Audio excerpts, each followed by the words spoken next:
Morning student.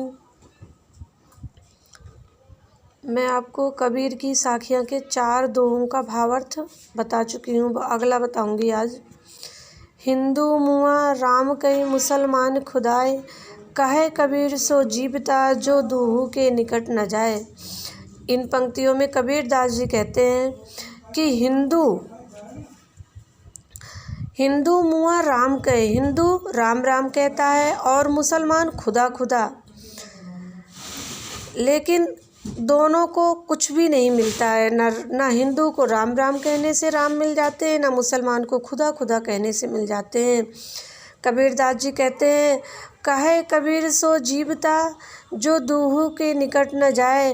Kabir Das ji कहते हैं असल में वही व्यक्ति जीवित है जो इन दोनों के निकट ही नहीं जाता है, जो ना राम के निकट जाता है ना खुदा के निकट जाता है, क्योंकि असल में दोनों एक ही हैं, ईश्वर एक है। इसीलिए कबीर दास जी कहते हैं कि हमें ना राम राम ना खुदा खुदा, हमें सिर्फ एक को मानना चाहिए और इन दोनों के चक्कर में नहीं पड़ना चाहिए।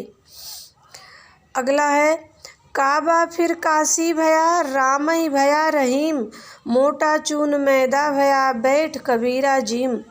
कबीर दास जी इन पंक्तियों में कहते हैं, काबा फिरो या काशी फिरो, ना आपको रहीम मिलेगा ना राम मिलेंगे।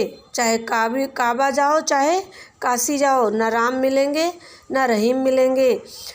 और दोनों एक ही समान हैं, दोनों चाहे राम हो या खुदा हो, दोनों एक ही हैं। जिस प्रकार से मोटा चून मैदा भया, जिस प्रकार से गेहूं के पीसने पर आटा बनता है और अगर गेहूं को अधिक बारीक कर दिया जाता तो वो मैदा बन जाता है, लेकिन दोनों ही खाने के योग्य होते हैं, दोनों को खाने के प्रयोग में लाया जाता।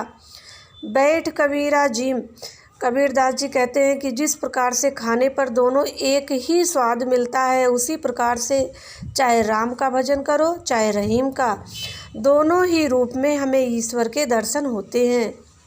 अगला है, ऊंचे कुल का जन्मिए जे करनी ऊंच न होए, सुबरन कलश सुरा भरा साधु निंदा होए। कबीर दास जी कहते हैं किसी भी व्यक्ति का ऊंचे कुल में जन्म होने से वो ऊंचे कुल का नहीं हो जाता है। अगर उसकी करनी ऊंच नहीं है, अगर उसके कर्म अच्छे नहीं हैं, तो ऊंचे कुल में जन्म होने से भी उसको अनदेखा कर दिया जाता है, उसको माना नहीं जाता कि वो ऊंचे कुल का है। जिस प्रकार से सुबरन कलश सुरा भरा साधु निंदा होए, जिस प्रकार से सुबरन अर्थात सोने के कलश में शराब भरने से वो सोना नहीं, वो अमृत नहीं हो जाता है, वो शराब है तो शराब ही रहता है।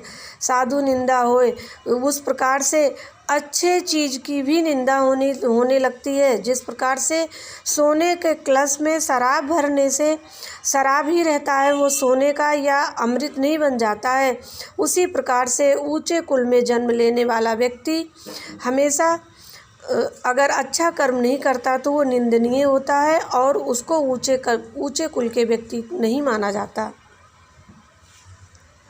धन्यवाद।